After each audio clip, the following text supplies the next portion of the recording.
Hello guys, I'm going to show you in this video how to use small legs. So before you purchase a pedal insert, or just maybe you just purchase the pedal insert and you won't fit it into the track because your track might be a little more thinner than 28 millimeters. As you can see, my one is more than 30.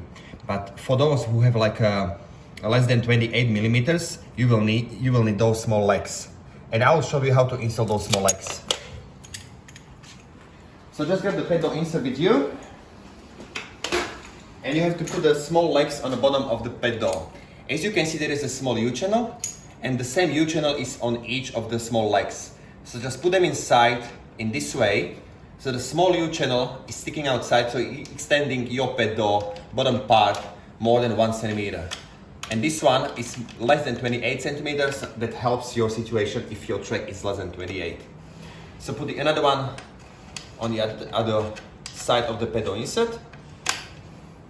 And maybe you might require the other person to help you to hold those small legs.